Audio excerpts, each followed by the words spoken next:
नमस्कार मंडळी.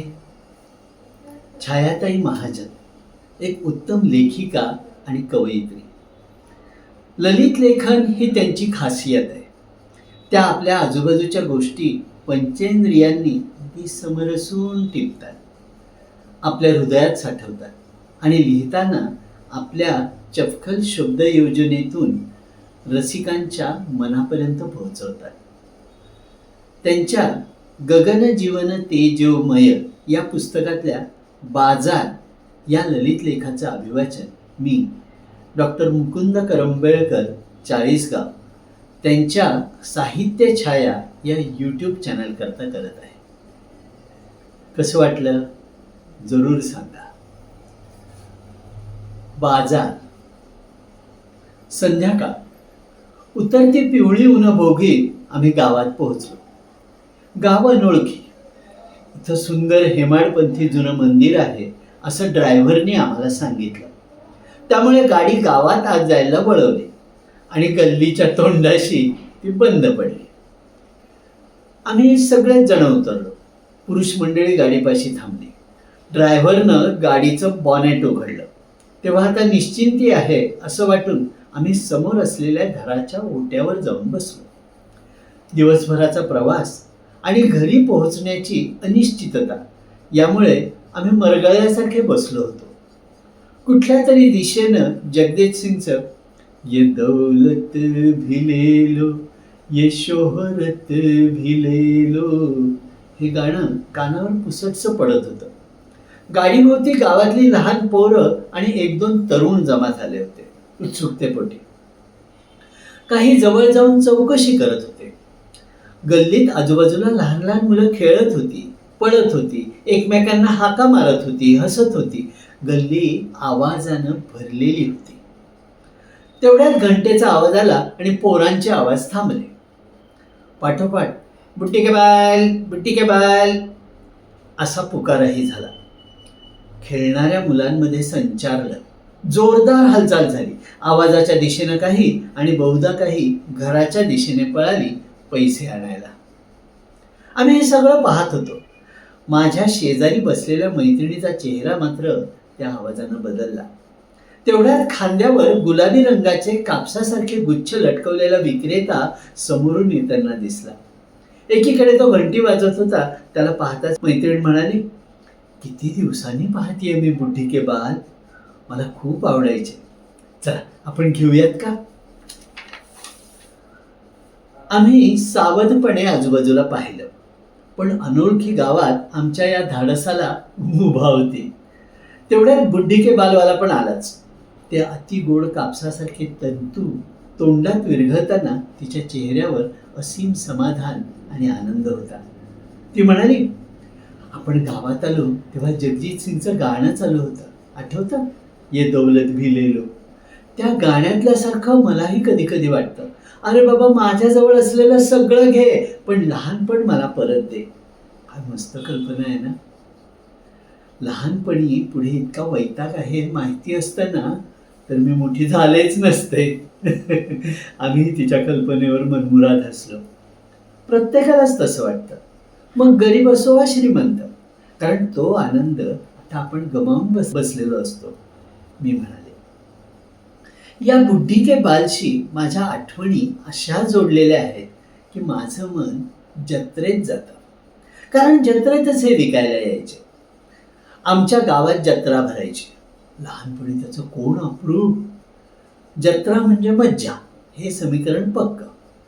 जत्रा भरायला हळूहळू सुरुवात व्हायची, पण आमच्या चक्रा मात्र आधीच सुरू व्हायच्या. एक एक ट्रक यायचा, बैलगाड्या यायच्या, पालं पडायची, माल उतरायचा, दुकानं सजायची आणि घरोघर जत्रेच्या चर्चा सुरू व्हायच्या. बायकांना याचं भारी कौतुक, कारण त्यांना मनसोक्त फिरता यायचं, ओळखीची माणसं भेटायची. वर्षाला दोनदा भरणाऱ्या या जत्रेत काय काय घ्यायचं हे त्या मैत्रिणीत बसून ठरवायच्या. बहुतेक वेळा भांडी कुंडी, चिमटे, पोळपाट असलंच काहीतरी असायचं, पण चर्चा सोनं खरेदी इतकी चालायची. त्यात आतून आनंद असायचा. आम्हा पोरांना मात्र खेळ, सिनेमा आणि खाणं यांचीच उत्सुकता असायची. बाजारात जायचं. बरं, काही विकत घेतलंच पाहिजे असं नसायचं. त्यामुळे जत्रा असे तो अनेक वेळा चक्रा मारून आम्ही काहीतरी फुटकळ वस्तू विकत आणायचो. तोंडात गोड चव आणि मैत्रीण करत असलेल्या वर्णनानं माझं मन केव्हाच माझ्या आजोळी पोहोचलं होतं. सोबत एक गोष्ट लक्षात येत होती की आपली पाळंमुळं खेड्यात खोलवर रुजलेली आहेत. ती करत असलेल्या वर्णनामुळे डोळ्यापुढे गाव तर आलंच आणि सोबत वाड्यातली ओसरीही. जेवणं खावणं होऊन दुपारच्या वेळी आतल्या ओसरीला लोटी किंवा पाट डोक्याशी घेऊन बायका माझघरात लवंडायच्या. छोटी मुलं आजूबाजूला खेळायची. या पडल्या पडल्या गाणं म्हणायच्या, गोष्टी सांगायच्या. माझी छोटी चुलत बहीण 1.5 वर्षाची असेल. काकूच्यासाठी रंगू बाजारला जाते तर जाऊ द्या जाऊ द्या जाऊ द्या, दही विकायला नेते तर जाऊ द्या, रंगू बाजारला जाते तर जाऊ द्या. हे अक्षरशः सनातन काळापासून चालत आलेलं गाणं ती म्हणायची आणि तीही दोन्ही अंगावर झुलत जाऊन एक पिशवी घेऊन यायची आणि ती हलवत हलवत प्रत्येक कपाशी जाऊन लुटूपुटू खरेदीही करायची. बाजाराची कल्पना किती लहान वयातच रुजते हे पाहण्यासारखं आहे.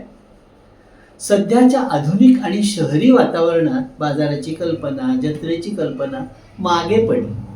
काही ठराविक ठिकाणी आजही जत्रा भरतात, पण शिक्षित माणसाला त्या आकर्षित करत नाहीत. माझ्या आजोळी वर्षातून एकदा जत्रा भरायची. नवरात्रात देवीची जत्रा. स्वरूप अर्थातच इतर ठिकाणी भरणाऱ्या जत्रेसारखंच.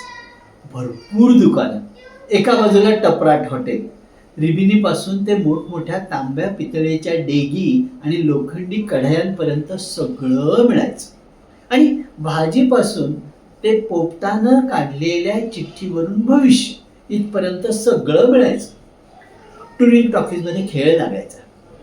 खेळ म्हणजे सिनेमा. तो पाहण्यासाठी सगळ्यांची कोण धडपड. एकीकडे भाजी बाजार भरायचा, त्याच्या पुढे लाह्या मुरमुऱ्याची दुकानं. आमच्या आकर्षणाचा भाग म्हणजे रहाट गाडगं. हो, आत्ताचं ते मेरी गो राऊंड, बाईस्कोप, डोंबऱ्याचा खेळ किंवा उंट आणि हत्तीसारखे प्राणी. पण हे वर्षातनं एकदाच. नेहमी आम्हाला ही जत्रा गठेच असं नव्हतं. एरवी जाऊ त्यावेळी आम्हाला आकर्षण असायचं आठवडी किंवा पंधरवडी बाजाराचं. हा बाजार गावाबाहेरच्या मैदानावर भरायचा प्राथमिक शाळेला लागून आणि संपायचा मारुती मंदिराच्या जवळ. त्यामुळे बाजाराच्या दिवशी मारुतीचा पारही गजबजलेला असायचा.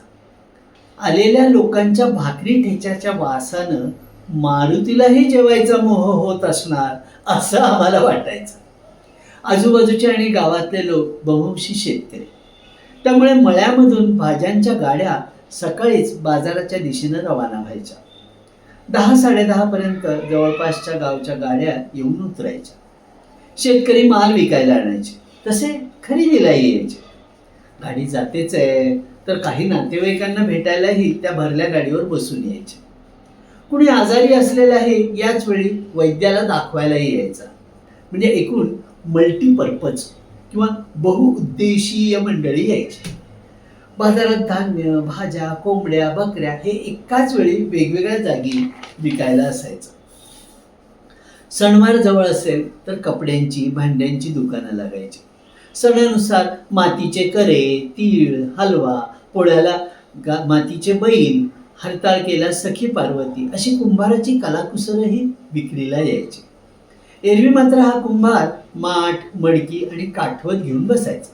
बैलगाड्यांसाठीचे भाग, चाकं, आस बसवून घेणं, बैलांसाठी शेतीसाठी चराट अशा सगळ्या गोष्टी असायच्या.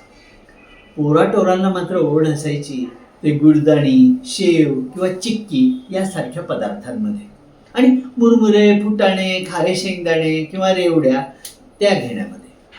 गावातल्या दुकानात एकदम हे सगळं मिळणं अशक्यच. आत्तासारखे अर्थात पाणीपुरी, भेळ असे प्रकार विरळाच.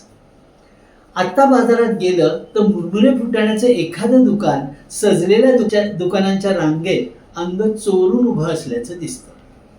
चॉकलेट्स, केक्स, पेस्ट्री, पिझ्झाच्या गराड्यात भारतीय पदार्थही मागासलेले ठरले. पण काळानुरूप पुन्हाही बदल संभवतातच. सध्या ॲलोपॅथीच्या तुलनेत वैद्यकीय क्षेत्रात जशी आयुर्वेदानं पुन्हा उसळी मारली आहे, तसे चांगले दिवस आपल्या याही पदार्थांना येतीलच की. कारण सध्या परदेशात भारतीय जेवण खूप आवडीनं खाल्लं जातंय. हे इकडे आपल्याला कळलं ना की मग आम्ही ते गोड मानून घेऊच. आपल्या भारतीयांमध्ये 2 गोष्टी त्वरेनं अंगीकारल्या जातात. एक प्रसिद्ध पावलेली गोष्ट आणि पाश्चिमात्य करत असलेल्या गोष्टी. मग ते अन्न असो वा कपडा की जगण्याची पद्धत. या मितीला जगण्यातल्या साधेपणात संपून गेलाय. मोठमोठ्या एअर कंडिशन शोरूम्स, झकपक नोकर, परदेशी वस्तू हे सगळं दिसायला छान आणि लावलेल्या किमतीतच खरेदी. वस्तूला हात लावावा की नाही अशी स्थिती. या उलट आम्ही आठवडे बाजारात पाहिजे ती वस्तू हाताळायचो. कित्येक जण भाजीच्या ढिगाऱ्यातून तोंडली, गाजर, काकडी, बोरं सहज उचलून खायचे. या गोष्टीला विक्रेता शेतकरी कधी हरकत घेताना दिसायचा नाही. उलट त्यांच्याशी तो हवा पाण्याच्या गोष्टी मारायचा. आता फाजील कृत्रिमता आणि दिखाऊपणाच्या भाऊगर्दीत माणूस संकोचून गेलाय. लाकडासारखा कडकलाय. त्याच्या हातापायांची हालचाल एखाद्या रोबोसारखी झाली आणि उत्सुकतेपोटीही वस्तू हाताळणं ही गोष्टही नैसर्गिक आहे. उघड्या बाजारात हे किती सहजपणे घडू यायचं. बाजारात खरेदीला आलेले बायका पुरुष वस्तूचे भाव केल्याशिवाय वस्तू खरेदी करत होते हे मला आठवतच नाही. उलट लावलेल्या किमतीत वस्तू घ्यायची नाहीच हा अलिखित नियम होता. शिवाय धान्य, आंबे, शेंगा यासाठी मापाशिवाय वाढीव घेतल्याच जायच्या.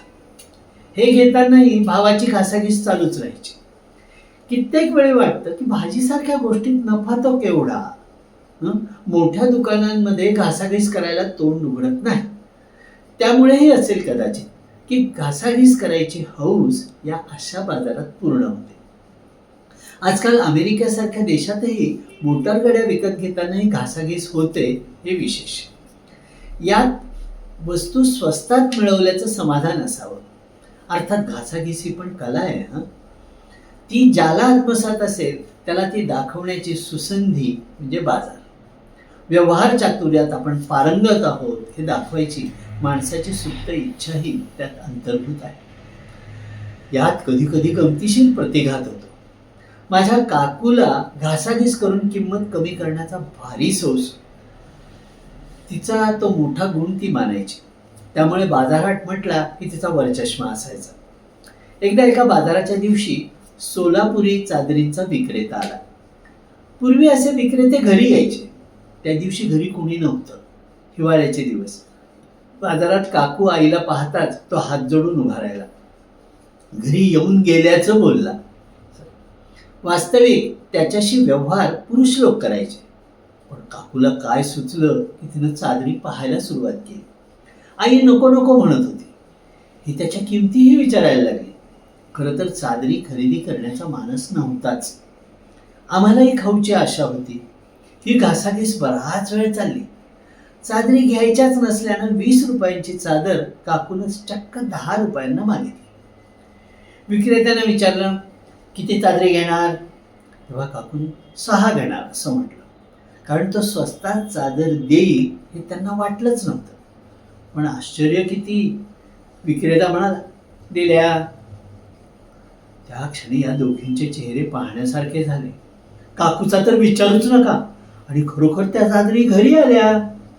त्यानंतर आजोबा आणि इतर यांनी काकूचं जे बौद्धिक घेतलं त्याला मी साक्षीदार होते. माझी कल्पना होती की काकू पुन्हा या घासाघाशीच्या वाट्याला जाणार नाही. पण तसं घडलं मात्र नाही. आजही अगदी जख्य म्हाताऱ्या या काकूला दुकानात न्यायला मला भीतीच वाटते. पण आपण भारतीय माणसंच अशी आहोत असं मात्र नाही. आपण बाजार, जत्रा वगैरे गोष्टी मागासलेपणाच्या समजतो आणि जगात असं कुठे नसेल असंही समजतो. कारण परदेश म्हणजे युरोप, अमेरिका, तिथे फक्त आकाशाला भिडणाऱ्या इमारती, आधुनिकता, चकचकीत रस्ते, पॉश माणसं आणि अद्ययावत दुकानं असं चित्र आपल्या डोळ्यासमोर असतं. तिथेही असे बाजार भरतात, ओपन मार्केट म्हणून. इंग्लंडला असताना मला अशा ओपन मार्केटमध्ये पहिल्यांदा एका इंग्रज मैत्रिणीने नेलं. मला ओव्हरकोट आणि बूट खरेदी करायचे होते. गावातल्या दुकानांमध्ये आम्ही दोघी जाऊन ते पाहून आलो होतो. पाहून याच्यामुळे की त्यांच्या किमती मला परवडण्याजोग्या नव्हत्या आणि भारतामधून नुकतीच गेल्यामुळे अवास्तवही वाटल्या होत्या. त्याचवेळी मी कोट घेणारी माणसं ही कोट्याधीश असणारच याची मला खात्री पटली होती. माझी अडचण मैत्रिणीच्या लक्षात आली असावी. तिनं मला दुसऱ्या बाजारात जाण्याचा पर्याय सुचवला. लिव्हरपूल भागात अमर्सकप म्हणून खेळ आहे, अर्थात ते आधुनिक खेळ. तिथं आम्ही गेलो आणि माझ्या लक्षात आलं की मी चक्क आठवडी बाजारात आले आहे. मला एकदम मायदेशी आल्यासारखं झालं. अर्थात फरक होताच. मुख्य आणि डोळ्यात भरणारा फरक म्हणजे स्वच्छता, टापटीप, नेटकेपणा, सतत आजूबाजूला फिरणारे सफाई कामगार, उचलला जाणारा कचरा, फळं आणि फळभाज्या वेष्टनात गुंडाळलेल्या, कपड्यांचे, बुटांचे, खेळण्याचे विक्रेते वेगवेगळ्या भागात, पण विक्रेता उभा किंवा स्टूलवर बसलेल्या. पत्र्याच्या शेड सुद्धा नव्हत्या. खाद्यपदार्थ, भाज्या घेण्याबद्दल माझ्या मनात शंका नव्हती, पण कपडे, बूट घ्यावेत की नाही याबद्दल शंका होती. हा माल दुसऱ्या दर्जाचा तर नसेल ना, ही कल्पना मला सोडत नव्हती. माझी शंका विक्रेत्याच्या लक्षात आली असावी. तो म्हणाला, इथला माल इतका स्वस्त कसा, असा प्रश्न तुम्हाला पडलाय ना, पण तुम्ही दुकानात जाता तेव्हा दुकानदाराला काय काय खर्च करावे लागतात ते बघा ना. दुकानाचं भाडं, स्वतःचं दुकान असेल तर कॉर्पोरेशन टॅक्स आणि संलग्न टॅक्स, विजेचा खर्च, नोकरांचा खर्च, जकातीचा खर्च आणि हे सगळं नीट चालू ठेवण्याचा खर्च. हे मिळून कुठल्याही वस्तूची किंमत 30 ते 35% महागते. आम्ही ते टाळतो म्हणून आम्हाला परवडतं. मला जरी हे पटलं तरी रस्त्यावरची माझी खरेदी रुमाल किंवा पिना घेण्यापुरती राहिली. मी कोट घेण्याचं धाडस काही केलं नाही. मागच्या वर्षी मी पुन्हा इंग्लंडला गेले होते. गंमत म्हणजे ओपन मार्केट हा भाग माझ्या डोक्यातून गेलाच होता. आता परदेशात इतकी सुंदर, प्रशस्त आणि मोठमोठी 8-8, 9-9 मजली दुकानं आहेत की आपण ओपन मार्केटला जाऊ तेच मला सुचलं नसतं. पण माझ्या मैत्रिणीकडून सूचना आली आणि मी त्वरित हो म्हटलं. तिथे काय काय बदल झाले असतील याबद्दल मलाही कुतूहल होतंच. लीड्स या शहरापासून 15 ते 20 किलोमीटरवर हा बाजार होता. 8 ते 10 एकर मोठ्या मोकळ्या शेतातच. मोठी पार्किंगची व्यवस्था ओलांडून मुख्य मार्केटमध्ये भरपूर तंबू लावलेले होते. खाण्याचे ढाबे, प्रचंड दुकानं, म्हणजे काही उघडी, काही तंबू किंवा ताडपत्र्यांच्या मंडपात. स्वच्छता आणि प्रसाधनगृहाची वेगळी अद्ययावत व्यवस्थाही होती. आपल्याकडे अशी संकल्पना नाही, त्यामुळे घाण आणि वास या गोष्टी मान्यच कराव्या लागतात. पण दुकानातल्या वस्तूत मात्र बराच बदल होता. Electrical vacuum cleaners, freezes, phone, मोठ्या बॅगा, इस्त्री, ग्राइंडर्स पासून ते फळाफुलापर्यंत सगळंच उपलब्ध होतं. आम्हाला 2 भारतीय कुटुंब तिथं भेटली. आम्हाला पाहून त्यांच्या चेहऱ्यावर आनंद पसरला. हा अनुभवही नवा वाटला, कारण पूर्ण युरोपमध्ये फिरताना भारतीय माणसं एकमेकांना चुकवत जातात हे आम्हाला जाणवलं होतं. ही कुटुंब नेहमी येत असावीत, कारण माझ्या मैत्रिणीशी ते मोकळेपणानं बोलले. आमची चौकशी करून आम्हाला चहाचं निमंत्रणही दिलं. श्रीमंत परदेशात दुकानातल्या वस्तू खरेदी करणं न परवडणारा वर्ग आहे हे निश्चित. तसंच इथे भरपूर घासाघीस करून वस्तू खरेदी करणारे गोरे लोकही दिसले. आपल्याकडे खेड्यात खरेदीच्या वेळी गिराहिकांमध्ये जसा समन्वय असतो ना, तसाही इथे दिसला. एक्सक्यूज मी म्हणत तुम्ही ही वस्तू केवढ्याला घेतली असं आपसात विचारून, यांना जरी इतक्याला दिली तर मलाही तेवढ्याच पैशात द्या, असा वादही पाहायला मिळाला. असं करण्यामागे माणूस बहुधा कुठली तरी सुरक्षितता अनुभवत असावा. आपण फसले गेलेलो नाही ही ती सुरक्षितता. शिवाय तीच वस्तू दुकानात जास्त किमतीला घेतलेल्या नातेवाईकापेक्षा किंवा मित्रापेक्षा आपण स्वस्तात मिळवली आहे, हा विजयही भोगता येतो. मानवी मन ते पूर्वेतलं असो की पश्चिमेतलं सारखंच. गरजाही थोड्याफार फरकानं सारख्याच. मुख्य म्हणजे मानसिक गरजाही. लहानपणी बाजारात माझी आई, मावशी कितीतरी वेळ बोलत उभ्या राहायच्या, अगदी रस्ता दुभाजकासारख्या.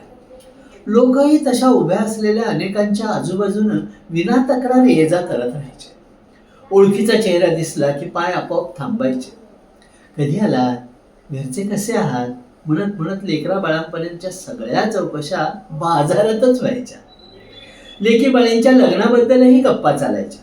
पुरुष तर हातावर तंबाखू चोळत एखाद्या झाडाखाली बसून गप्पा पूर्ण करून मगच उठायचे.